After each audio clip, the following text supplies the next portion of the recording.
Because I'm a Christian. Of the things we should take away from the debate, the things that, if we had to put it on a bullet point to tell anybody who is curious about it, what are the 3 things we would take away from the debate?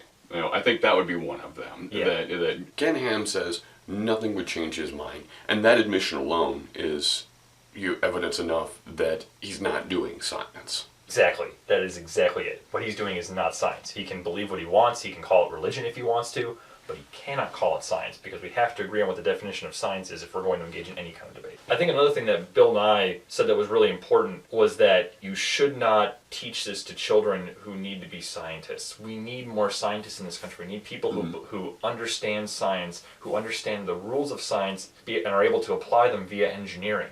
If we don't have those people, we're not going to be able to solve the problems of the next generation, the next several generations. There are problems out there like climate change. What are we going to do with all the nuclear waste? How are we going to deal with how the planet is changing? How are we going to deal with weather systems and things like that? Those are problems. Mass extinctions in the ocean. Yeah, the acidification of the oceans. These are problems that our children and our children's children are going to have to deal with. And the only way they're going to be able to do that is with science. Ken Ham, I can almost guarantee, has no plan for dealing with climate change beyond prayer. Yeah.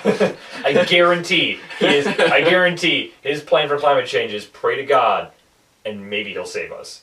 Whereas scientists can actually can actually use the scientific process to figure out what to do about it. And so they're the ones who are going to save us. And then that's what I think is more important. Like, there are issues that need to be dealt with. There are things that our future generations are going to do, and that's why we need to teach our children science. If you want to also teach them religion, fine.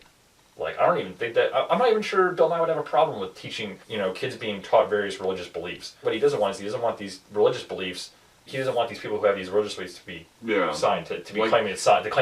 I actually like that when that was really interesting. So I had so at the beginning of Bill Nye's time for talking, he compared finding evidence. He compared science to CSI, and I think that people who were scientists might have thought that he was making a joke out of it, because CSI, the show, doesn't do a lot of actually really good science. Right? Yeah. Like it's science-ish. Right? It looks like science, but what they're doing takes a lot longer and is a lot more arduous and not nearly as TV friendly. But what I think Bill Nye was trying to do is say, police investigators, crime scene professionals, they all look at the evidence of what is in front of them, what's happening right now, to guess at what happened in the past. Every scientist does. Every scientist who tries to delve into the origins of the universe, to delve into the origins of the Earth, that's what we're doing, is we're looking at what we have today and then making guesses about what happened before. Does that mean that occasionally that idea changes? Absolutely. But it only changes when we have new evidence that points in that direction. I think in that respect, CSI isn't a comparison, because we're looking at data that we have now and we're making guesses about the past. And what Ken Ham says is that anything we see now tells us zero about what happened in the past. And I think that that's hard to say, because if you woke up tomorrow and there were a bunch of empty beer bottles, and a bunch of, empty bottles of liquor lying around your house, you might think, man, was there a party here last night?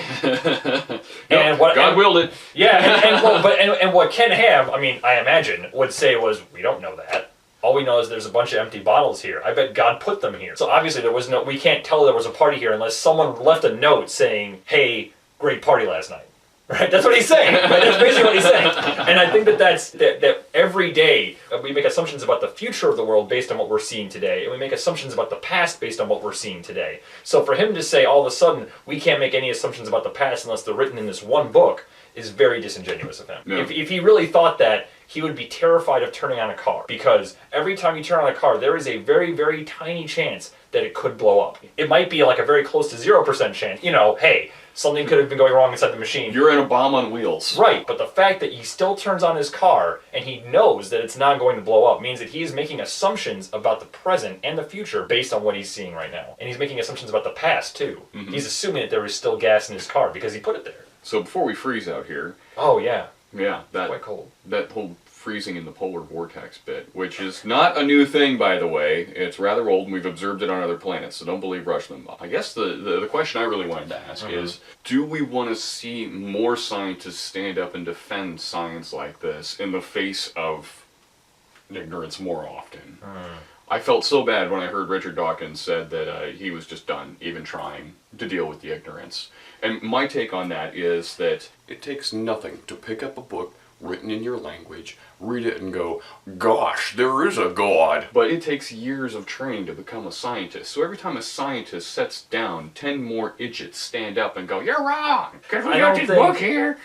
I would say that there is always a need in the world, in this country, whatever, for science communicators. I think that Bill Nye is an excellent science communicator. I think that Neil deGrasse Tyson, Carl Sagan, all these guys who are doing this today are doing well, not Carl Sagan, but all these guys are doing a great job of communicating science to people, and they're communicating that sense of curiosity, that sense of wonder that they have about the universe, and the sense of being comfortable not knowing all the answers right away.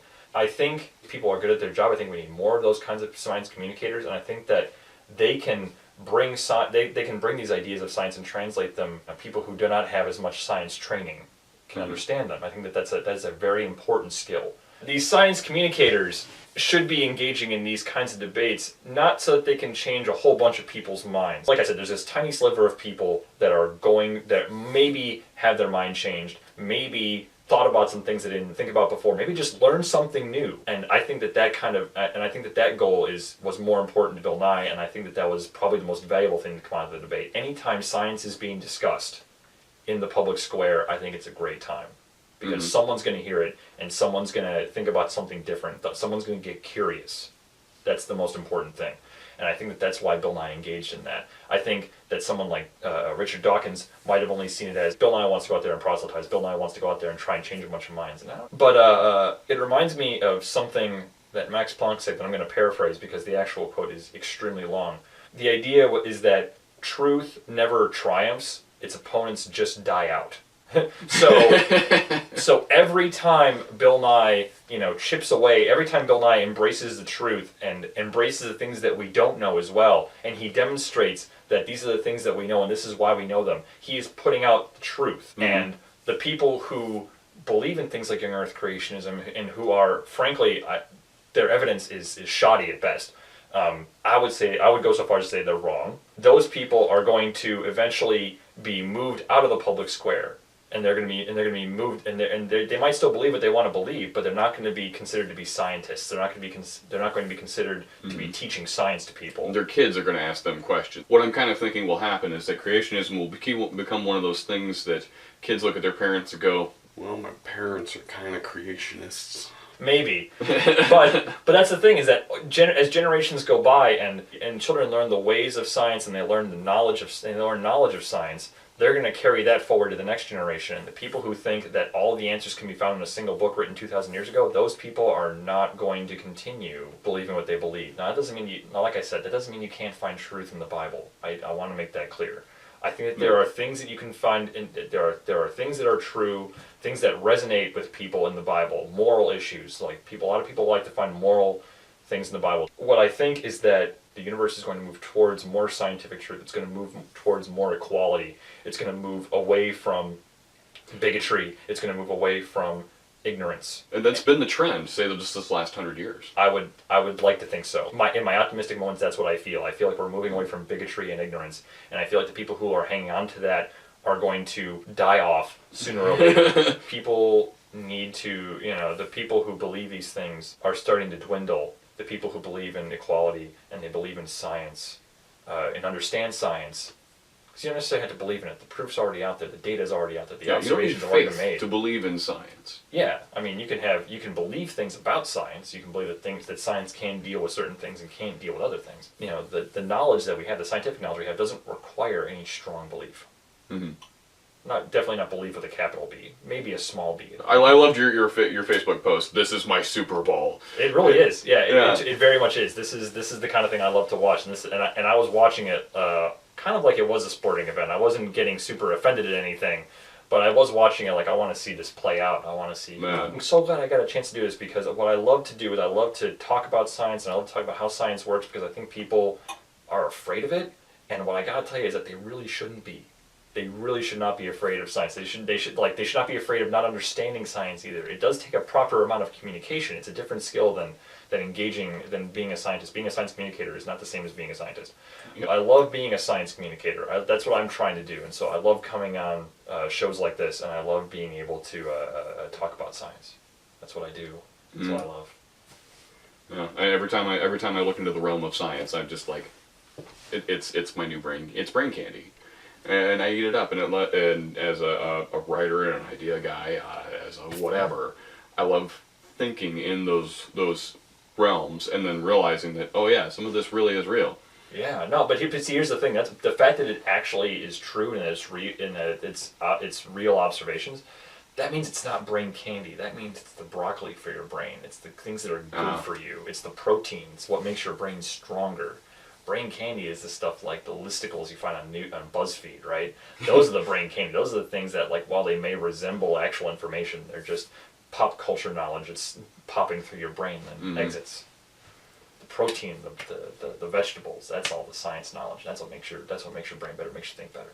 Yeah. Well, Chuck, I want to thank you for coming to my cold ass garage Right on. and science communicating with me about that debate, because yeah, that was an amazing debate. Yeah. And if you don't mind, I'll go ahead and link to your Pekakucha talk in the wordy bits down below. Hopefully we'll have some more guests on the show sometime, only when it's like super important stuff like this. Otherwise, I'm just going to rant at the camera and you can eat it up. So, thanks again and have a good one. Because we've had those people in science, and they do lots of good work. There's lots of old ideas that come back, and there's lots of new ideas that overtake old ideas, and sometimes new ideas and old ideas fit together pretty well.